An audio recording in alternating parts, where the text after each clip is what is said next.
One गमन की इस लीला में गांव वासियों का जो स्नेह रास्ते में भगवान राम को देखने को मिला, गांव वासियों के नेत्रों को जो सुख मिला, उन सब के बाद भगवान ने निषाद राज को भी विदा कर दिया। बोले आज्ञा तो अकेले ही अकेले जाने की है महाराज, इसलिए आप भी अपने घर जाइए। और राम न जाए शीश धरी, भगवान राम की उस आज्ञा को सिर पे रख के और वो चला गया।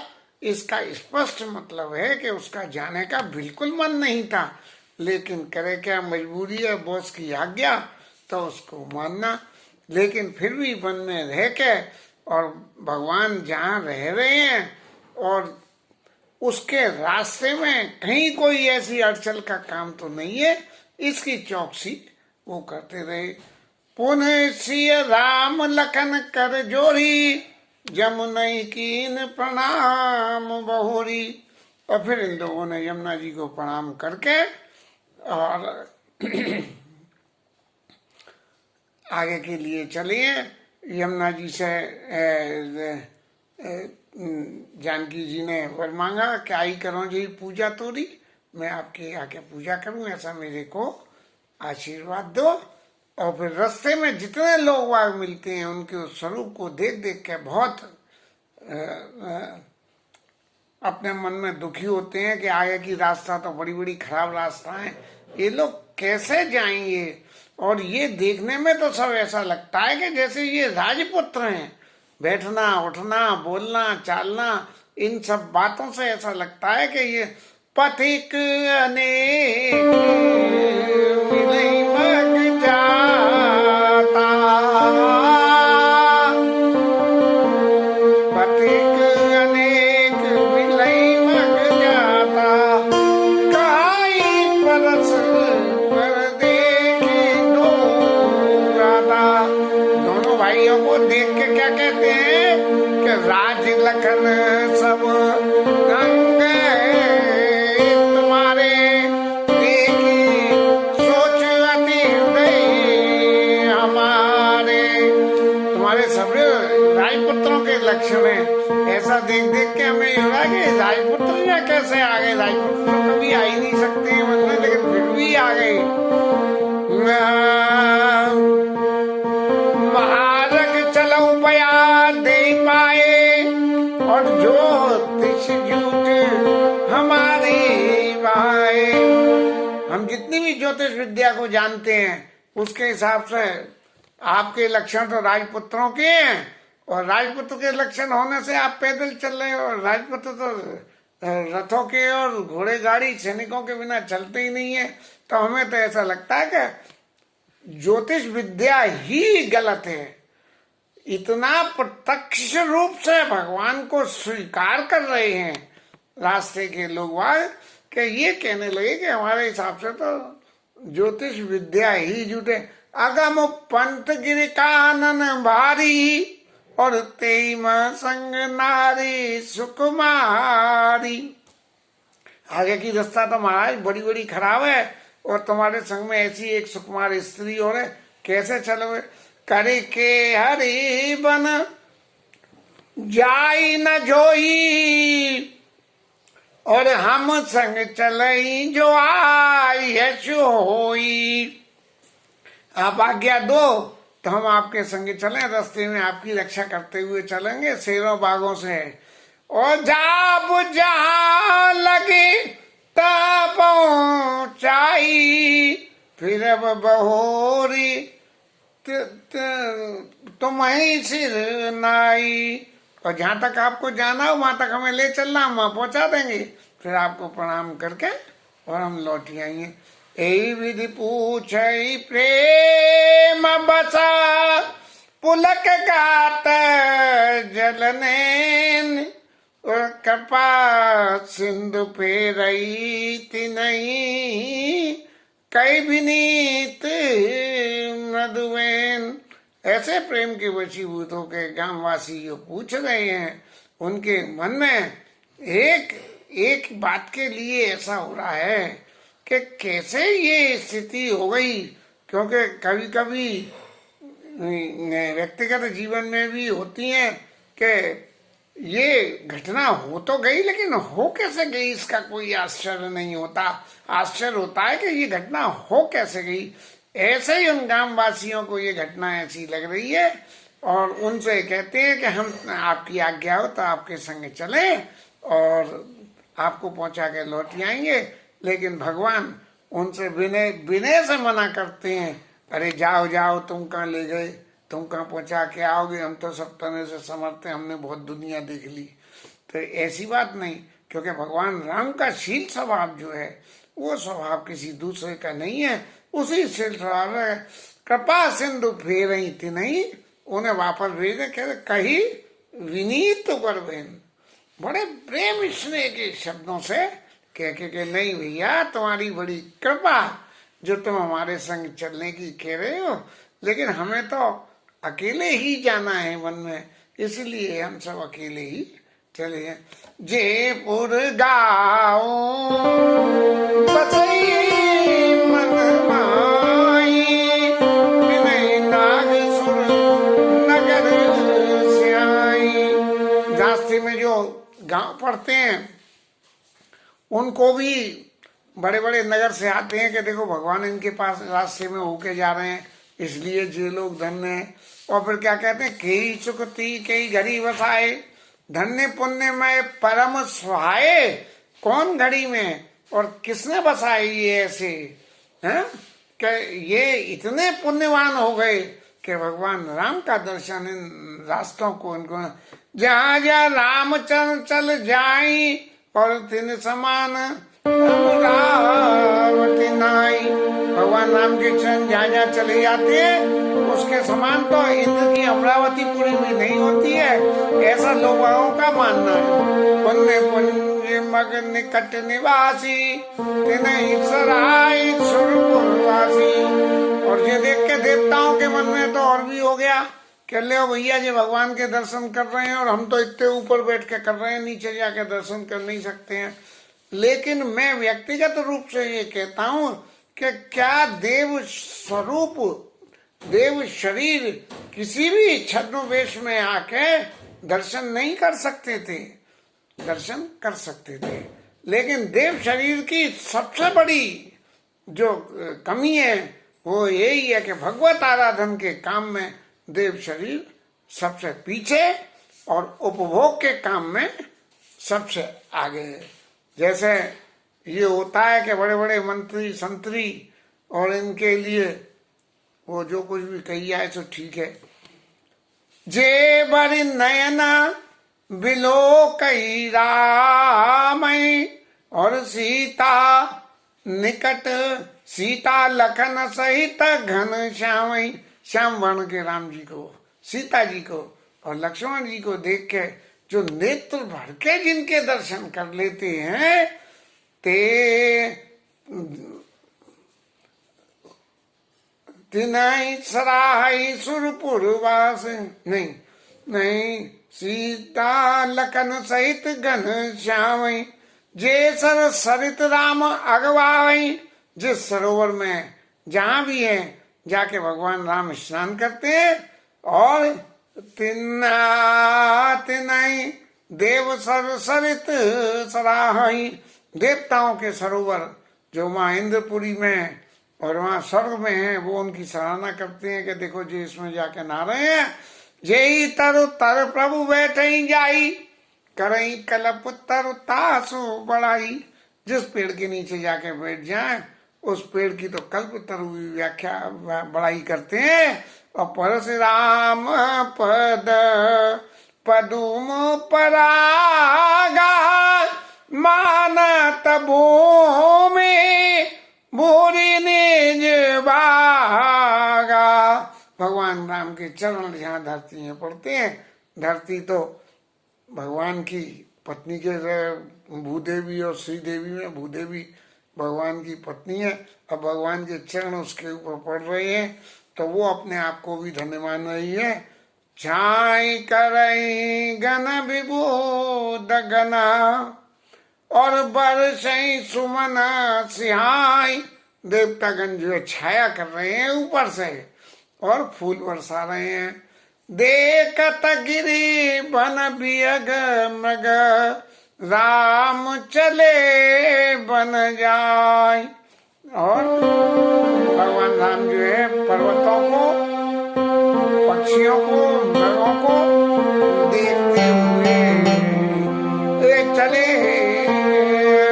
सीता लखन सहित रघुराई, गाँव निकट जब निकसे आई। तीनों लोग जब गांव के पास होकर निकलते हैं तब क्या होता है? सुनी सब बाल वृद्ध नर नारी, नहीं चले तुरंत काज विसारी। जब वहां निकल के जा रहे हैं और किसी ने देखा कि कैसी सुंदर मूर्ति जा रही है, और ऐसी सुंदर मूर्ति जाके जैसे ही किसी को खबर मिली, अरे भाई बड़ी सुंदर 3 मूर्तियां यहाँ से गुजर रही हैं, तो सब घर का काम काज छोड़ के और वहां आ जाते हैं। और राम लखन सिया रूप निहारी, पाई नयन बल कोई सुधारी। इन लोगों के रूप का दर्शन करके और बहुत सुखी हो रहे हैं। ऐसे जैसे कि यदि हम प्रत्यक्ष अनुभव करना चाहें तो हमारे घर के विवाह संस्कारों में जहाँ वर और दुल्हन का स्वरूप बिल्कुल अनुरूप हो एक दूसरे के, तो विवाह में जो लोग दर्शन करते हैं वर और दुल्हन का, वो कहते हैं देखो कैसी बढ़िया जोड़ी मिली है दोनों की। ऐसे ही ये है, गांव के लोग जब ये लोग इस तरह से निकल के जा रहे हैं तो उनको देख देख के ऐसे अपने भाई को खुशी हो रहे हैं। सजल बिलोचना पुलक शरीरा, सब भय मगना देखी दूरिया। सब ऐसे मगन हो गए कि किसी को जो होश ही नहीं दिया कि कहाँ है कहाँ नहीं है। बरन न जाए दशा दिन खेरी,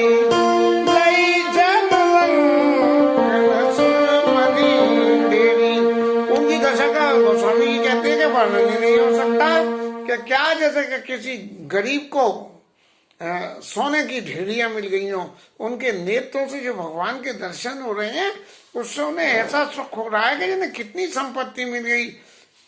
एकन एक बोली सिख देई, लोचन लाऊ ले चन।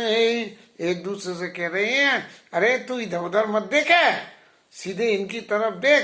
अरे जे भगवान ने तेरे को नेत्र दिए, इन नेत्रों का सुख तो पाले। और माताओं में तो ये जो चीज सामने देखनी चाहिए वो ना देखें, इधर उधर की बातों को देखें। जाके पीछे तो एक हिरन चल रहा है, जाके पीछे एक ये चल रहा है। तो एकन एक बोली सिख देई, लोचन लाऊ ले चने।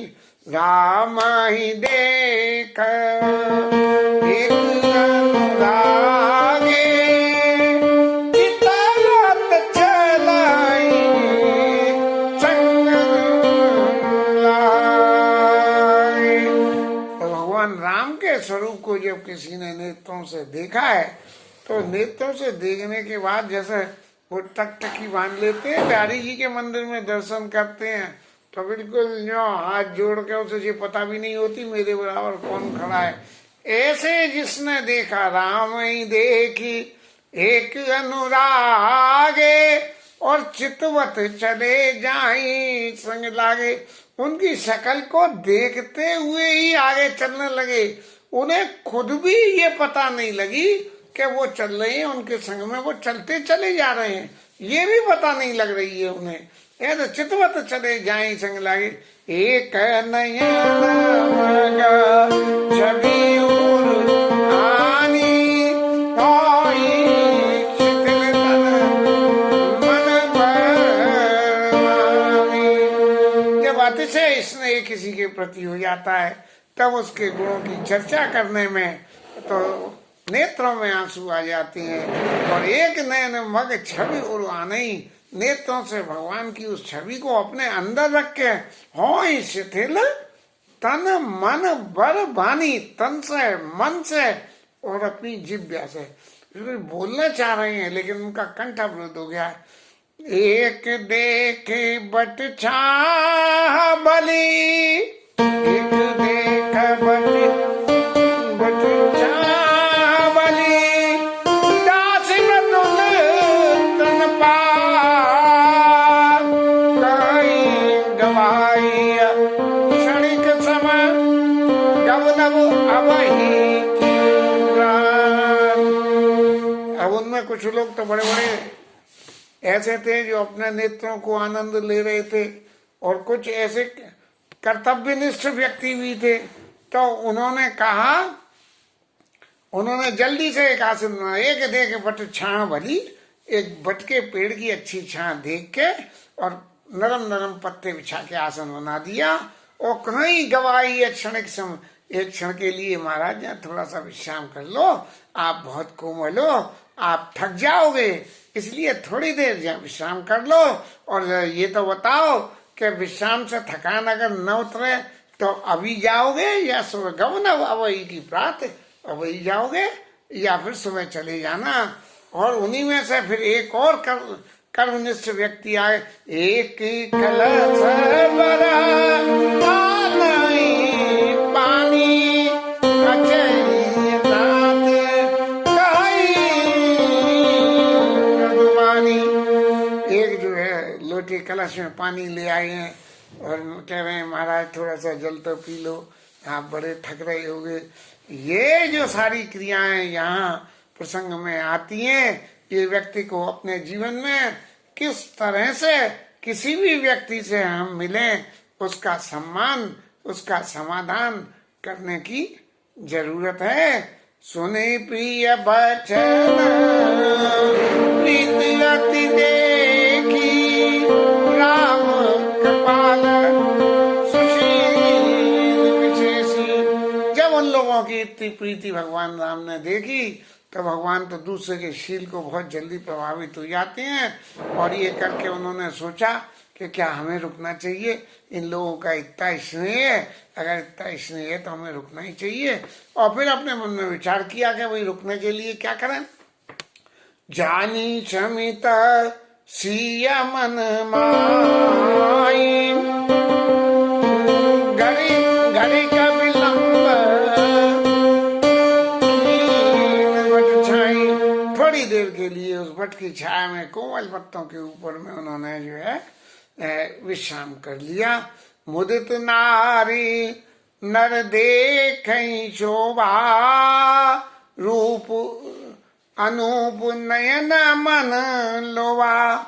और वो ऐसे तीनों लोग बैठे हुए और लोग वहां ऐसी टकटकी बांध के उनके दर्शन कर रहे हैं। रूप अनूप नयन मन लोभा, नेत्र ऐसे लोभी बन गए कि उनके रूप को दर्शन करते करते उन्हें होश ही नहीं है कि वो कहाँ है कहाँ बैठे।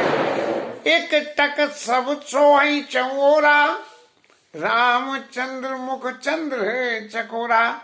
चारों तरफ यहाँ बीच में बैठे और चारों एक टक सब सोई चौरा, रामचंद्र मुख चंद्र से चकोर चंद्रमा को देखता है। ऐसे अपने नेत्रों को यूं बिल्कुल कांस्टेंट करके अपने नेत्रों को और उनका दर्शन। तरन तमाल बरन तनो सोआ, तरन तमाल बरन तन सोआ, देखत कोट मदन मन मोहा। भगवान राम के शरीर की शोभा इतनी कि करोड़ों कामदेव भी मोहित हो जाएं, इतनी शोभा है। अब शब्दों के माध्यम से इन सारी शोभाओं का वर्णन करना सहज संभव नहीं है, इसलिए गोस्वामी जी ने करोड़ों कामदेव शब्द को कर दिया। क्यों? क्या जो नेत्र का विषय है वो नेत्र ही बता सकते हैं, और जिव्या का विषय है वो जिव्या ही बता सकती है।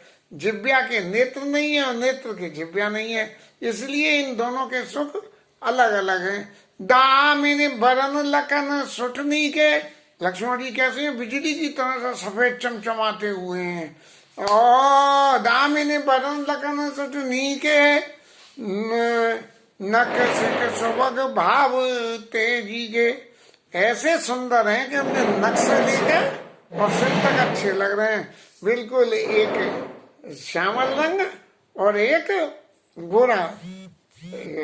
किसी गहरे रंग के संग में यदि एक गोरा रंग रख दिया जाए तो गोरे की छवि बढ़ जाती है, और जहाँ काला रंग दिखाना हो वहां थोड़ा सा गोरा लगा दे तो काले की छवि बढ़ जाती है। तो दामिनी बदन लखन सुटनी के नक सिक सुबग भाव तेजी के। मुनि पट कट अनिका से तू नीरा सोई करे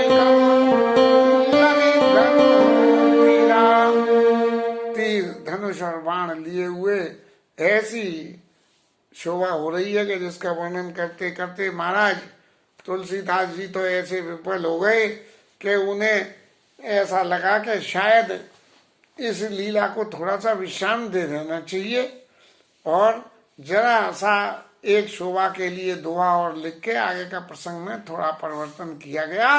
जटा मुकुट सिर सरित सुर लोचन नयन विशाल सदर परब विदु बदन वर लसद स्वेद कन जाल। राम जी और लक्ष्मण जी इन दोनों की छवि में बिल्कुल ऐसे हुआ है। वहां सिर पे जो है जटा मुकुट और सरित सिर, ऐसे जैसे यो जटाओं का मुकुट बना हुआ है। लोचन नलिन कमल के समान बड़े बड़े नेत्र हैं, और सद परब विदु बदन वर लसत स्वेद।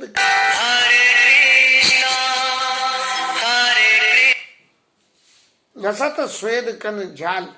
शरद परब, शरद के अवसर पे जो शरद के अवसर पे भगवान राम के स्वरूप के संग में लक्ष्मण जी का जो गोरापन है वो आकाश के नीलेपन में सफेद चंद्रमा, और ऐसे ही भगवान राम के नीलेपन में लक्ष्मण जी का सफेदपन, ये बड़ा सुंदर लग रहा है। इसके साथ इस कथा को विश्राम देना पड़ेगा। आज तो गोविंद को सुनने की इच्छा थी, राधे बहन जी का टेलीफोन आया है और मैंने उसको जो है काटा है, लेकिन कथा की कंटिन्यूटी नहीं कटी। जो भी हो गोविंद की जैसी इच्छा है। थोड़ी देर हरि नाम कीर्तन करेंगे आज तो।